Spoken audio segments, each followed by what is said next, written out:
Hi, I'm Joyce the Energy Lady. I have a great story to share with you today. Some of you may already know that I teach vision boards, and I've been teaching them for years. And I've also been to China and taught 6 times now. And I volunteer myself to teach over there for 5 weeks at a time. The first time I went was 2011. Teach at a university. The program is called For the World Academy for the Future of Women. And I teach these women leadership skills and vision boards. And one of my students from 2011 is now a successful businesswoman in Shanghai. She was in Arizona visiting recently, and she shared with me a great story that I want to share with you because I really am very, very confident in the miracles of our vision and what we see and what we want. And if you can't see what you want, if you can't visualize what you want, if you haven't written down what you want, then how is it even going to happen? And how is it going to get created? You need to create that template in your mind and write those things down.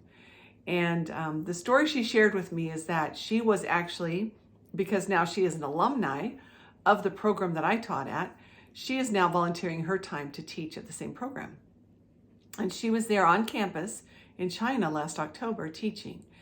And she had a big job opportunity coming up on a Monday morning in Shanghai, and was planning to leave the campus that weekend so that she could be there for that big meeting. And so she got ready to leave, and then they closed the campus. And it was a COVID thing where literally the campus was locked down. Every gate was locked. There was no way off the campus. And she started calling every driver that she knew over the years to see if they would pick her up outside the campus if she could just get off the campus. And they told her no. She just kept persevering.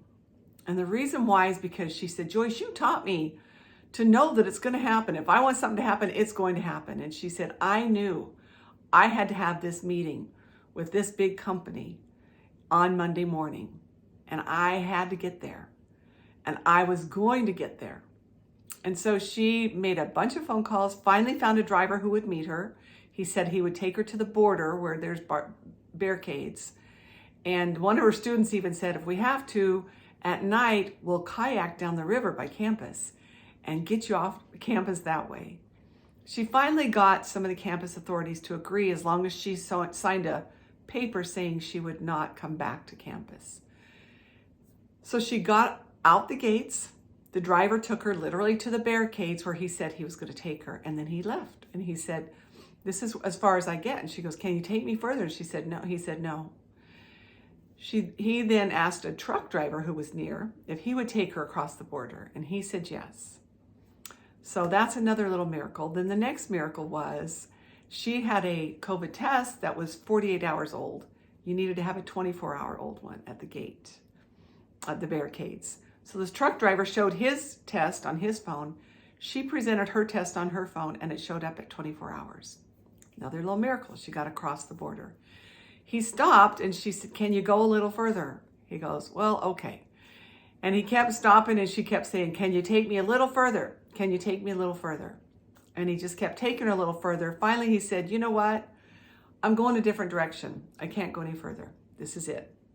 She called around, found another driver who would meet her up at where she was at there, finally found one, asked that trucker if he'd wait till that driver showed up, and he did, kindly.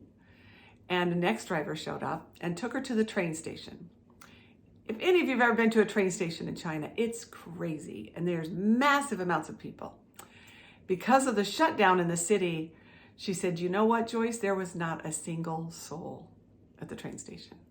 And there were 6 people there to take tickets and to check your phone and to check all the things that were supposed to be tip-top and ready to go. But she made it through. She got on the train. She made it back to Shanghai for her meeting that started at 9 o'clock in the morning. She got there by 9:15. The rest of the people had some trouble because of the shutdown, and they didn't get there till 9:30. So she made it. I had to share it. It was a great story, filled with miracles, filled with perseverance, and filled with possibilities. She never gave up. She was refusing to let herself miss that meeting. She saw herself in the meeting. She knew she would be there at that meeting no matter what, and she was not going to give up until she got there. That is what's called having a vision and keeping your sights on that vision. So if you've got a vision for something, keep your eye on it. Don't give up. Talk to you later.